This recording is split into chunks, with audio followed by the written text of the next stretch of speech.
اس وقت پوری دنیا، پوری انسانی دنیا ایک عجیب قسم کی بیماری سے دوچار ہے، اور یہ بیماری جس کو کورونا وائرس کا نام دیا گیا ہے، اگرچہ بہت سے کتابوں میں ذکر ہے، لوگ حوالے پیش کر رہے ہیں، لوگ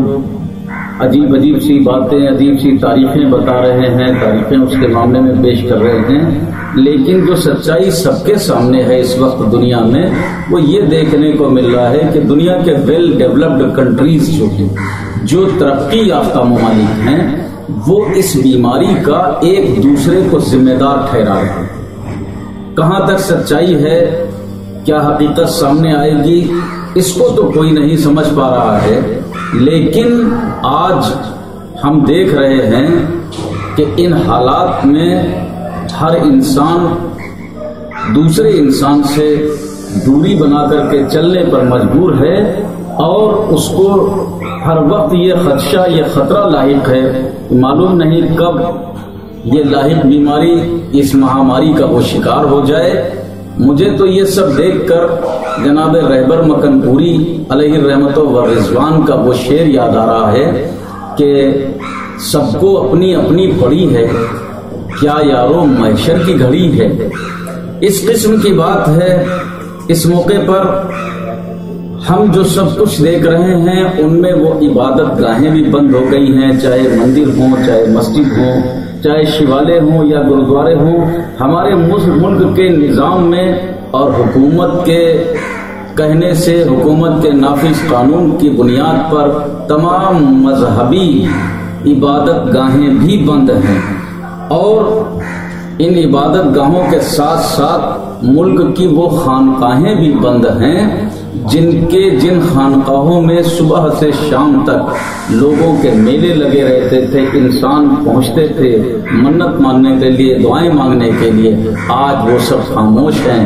آج ان خانقاہوں میں نہ میلے دکھ رہے ہیں، نہ ہی وہاں پر لوگوں کی بھیڑ دکھ رہی ہے۔ اسی ضمن میں میں بتاؤں کہ ہندوستان کی اس عظیم ملک کی سب سے بڑی خانقاہ کی صورت میں سینکڑوں برس سے، 603 برس سے ایک خانقاہ سید بدیع الدین قطب المدار مکن پور شریف میں موجود ہے۔ اس خانقاہ کی تاریخ یہ ہے کہ 603 برس میں کبھی بھی اس خانقاہ میں کبھی اس دن میں ان کے دروازوں کو بند نہیں کیا گیا۔ یہ پہلا موقع ہے، یہ پہلا وقت ہے جب دن کے وقت بھی مدار پاک کی خانقاہ میں تالے لگا دیے گئے ہیں، کیونکہ ہم ملک ہندوستان میں رہتے ہیں، یہاں کے قانون، یہاں کے تمام قوانین کے ساتھ ہماری خانقاہ ساتھ میں کھڑی ہے۔ اس لیے برابر اعلانات بھی کیے جا رہے ہیں، لوگوں کو آگاہ بھی کیا جا رہا ہے کہ جتنے دن کے لیے ملک کی طرف سے لاک ڈاؤن جیسے بات کہی گئی ہے، تو ہم اس کی پورے طریقے سے ملک کے سمرتھن میں اور ان کے ساتھ ہونے کے ساتھ ساتھ کوئی درگاہ شریف میں نہ آئے، نہ اپنے یہاں پر کوئی بھیڑ لگائے۔ ہاں اتنا ضرور ہے کہ ہم نے دیکھا ہے کہ اپنے ملک کے باشندوں سے میں دردمندانہ اپیل کرتے ہوئے یہ کہوں گا کہ اس وقت ہم دیکھ رہے ہیں کہ جو حکومت نے قانون نافذ کیے ہیں، کہیں کہیں پر لوگ اس قانون کی خلاف ورزی کرتے نظر آ رہے ہیں، جو انتہائی ایک غلط طریقہ ہے۔ میں دردمندانہ اپیل کرتا ہوں کہ لوگ گھروں میں رہیں، حفاظت اپنے پریوار، اپنے سماج، اپنے ماحول کی حفاظت کرنا اور اس پر سختی سے عمل کریں۔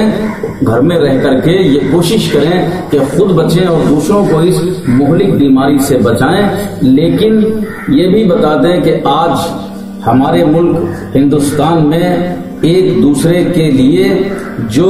محبت اور پیار اور قربانی بلیدان کا جو جذبہ دکھائی دے رہا ہے، یہ دنیا کے کسی ملک میں ایسا نظر نہیں آتا، نہ اتنا خوبصورت ماحول نظر آتا ہے کہ لوگ اپنی جان کی پرواہ کیے بغیر دوسروں کی بھوک اور پیاس،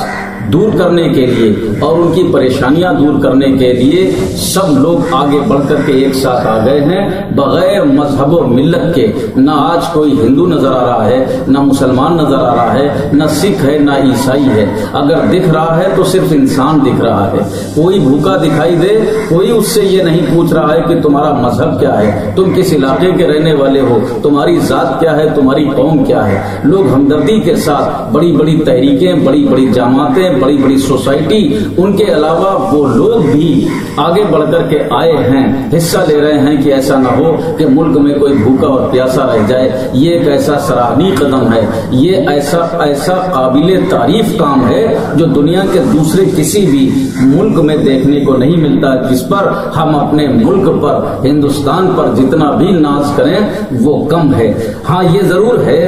یہ بھی ہم بتاتے چلیں کہ یہ ماحول دیکھ کر ہم کو اس وقت دوسرے وشو یدھ، جس کو کہتے ہیں سیکنڈ ورلڈ وار،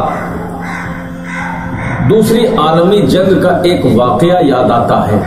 جو اکثر ہم نے کتابوں میں پڑھا اور پڑھ کر کے اس سے عجیب سا سبق حاصل کیا۔ اپنے ملک کے لوگوں کو